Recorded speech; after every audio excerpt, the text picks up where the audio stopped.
Honeymoon का सच, प्यार, धोखा और एक अधूरा राज। एक सच्चे प्यार की खौफनाक मौत की कहानी। राजा रघुवंशी, एक परफेक्ट बेटा। राजा रघुवंशी इंदौर का नामी सॉफ्टवेयर इंजीनियर था। साधारण परिवार से आया लड़का जिसने अपने बूते पर एक कंपनी खड़ी की और माँ बाप का सपना पूरा किया।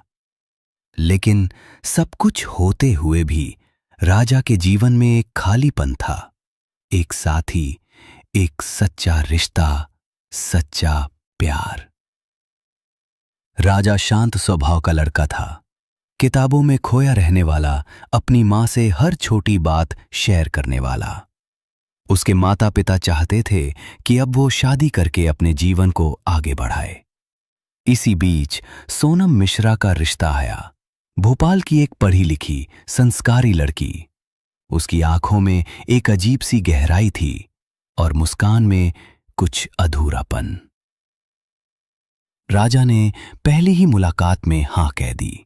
सोनम भी सहमति में सिर झुका गई। लेकिन किसी को क्या पता था, उस झुके सिर में एक खतरनाक योजना पल रही थी। शादी, जहां से इस दर्दनाक कहानी की असली शुरुआत हुई। शादी बड़ी धूमधाम से हुई। पूरा इंदौर जैसे बारात में शरीक हुआ हो। सोनम की खूबसूरती और राजा की सादगी की मिसाल दी जा रही थी। हर कोई उनकी जोड़ी को परफेक्ट कपल कह रहा था।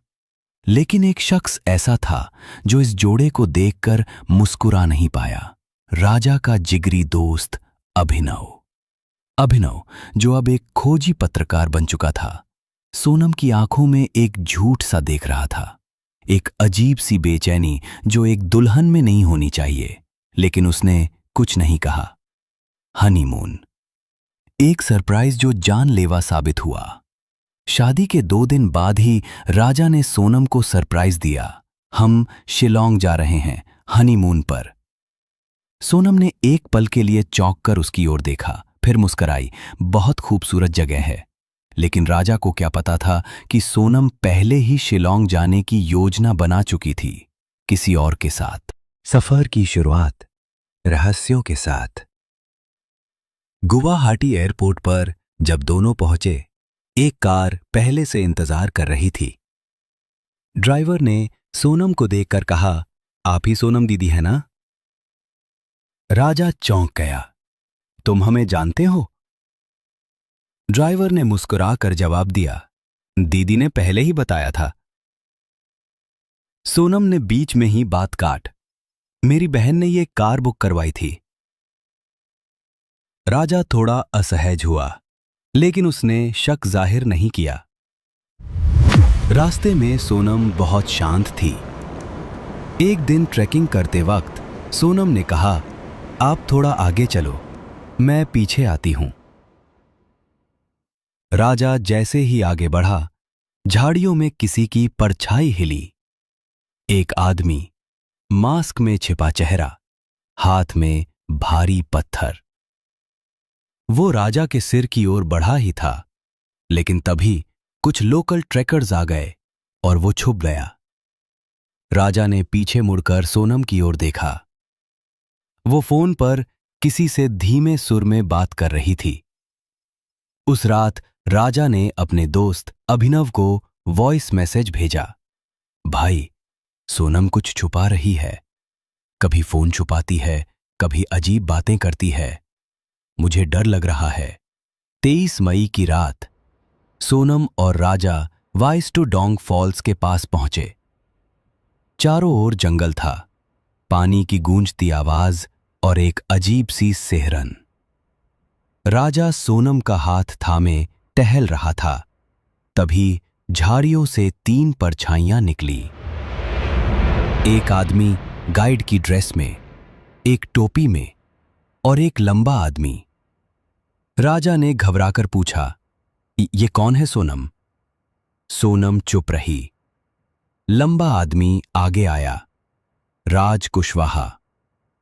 राजा ने उसे नहीं पहचाना, लेकिन उसके हाथ में रॉड थी। अगले ही पल राजा के सिर पर वार हुआ। वो जमीन पर गिरा, अधमरा। सोनम ने धीरे से कहा, फोटो लो, ये हादसा लगेगा। फिर तीनों ने मिलकर राजा को खाई में धक्का दे दिया। राजा की चीख पानी की आवाज में दब गई। अगली सुबह झूठ की शुरुआत। सोनम ने सुबह सबसे पहले पुलिस को कॉल किया। मेरा पति फिसलकर झरने में गिर गया है। पुलिस आई, लेकिन उन्हें कुछ अजीब लगा। ना कोई रोना, ना कोई पैनिक, ना कोई बेचैनी। रिसॉर्ट के सीसीटीवी में सोनम रात को किसी अजनबी से मिलती दिखी। चेहरा धुंधला था, लेकिन चाल को देखकर अभिनव ने पहचान लिया। राज कुशवाहा। सच्चाई की खोज। अभिनव का मिशन। अभिनव ने राजा का वॉइस मैसेज ना ही पुलिस को दिया, बल्कि खुद तह तक जाने का फैसला किया। उसने सोनम की एक पुरानी सोशल मीडिया प्रोफाइल निकाली, जिसमें वो राज कुशवाहा के साथ मुस्कुराती नजर आ रही थी। उसने लिखा था, हमेशा के लिए तुम्हारी। अभिनव ने गुवाहाटी टोल प्लाजा के सीसीटीवी, होटल रजिस्टर और ड्राइवर के कॉल रिकॉर्ड खंगाले। हर चीज राज की ओर इशारा कर रही थी। पैसा और हत्या, सब कुछ प्लान किया गया था। राजा के अकाउंट से शादी के 5 दिन बाद ही 50 लाख रुपए ट्रांसफर किए गए थे राज कुशवाहा के अकाउंट में। उसके माता पिता हैरान थे। राजा ने कभी 1 रुपए की भी चोरी नहीं की थी। अब मामला साफ था। ये कोई हादसा नहीं, प्लान किया गया मर्डर था। आत्मसमर्पण और सच का सामने आना।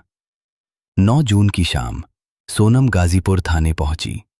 उसने हाथ जोड़कर कहा, मैंने नहीं मारा उसे, मैं बस प्यार करती थी। मुझे नहीं पता था कि प्यार इस मोड़ तक ले जाएगा। राज और उसके 2 साथी पकड़े गए। पूछताछ में राज ने कबूल किया, सोनम से मेरा प्यार था, शादी की मजबूरी थी, तो हमने प्लान बनाया। सोनम बस रोती रही। अदालत में इंसाफ। कोर्ट में अभिनव ने राजा का वॉइस मैसेज सुनाया। पुलिस ने बैंक स्टेटमेंट, सीसीटीवी और कॉल रिकॉर्ड रखे। राजा की मां ने रोते हुए कहा, मेरे बेटे ने कभी किसी को दुख नहीं दिया, उसे प्यार के नाम पर मार दिया गया। चारू को न्यायिक हिरासत में भेजा गया। अंत। अधूरा राज जो हमेशा जिंदा रहेगा। राजा अब इस दुनिया में नहीं है, लेकिन उसकी मौत सिर्फ एक हत्या नहीं, एक ऐसा राज थी जो प्यार, लालच और बदले की गहराई से निकला। सोनम अब जेल में है। अब भी वही कहती है, मैंने प्यार किया था, लेकिन नहीं जानती थी कि प्यार इतना कातिल हो सकता है। अभिनव अब एक किताब लिख रहा है, हनीमून का सच। शायद एक दिन पूरी दुनिया ये पढ़े और समझे कि हर मुस्कान के पीछे एक कहानी होती है, और हर कहानी का अंत वैसा नहीं होता जैसा हम सोचते हैं।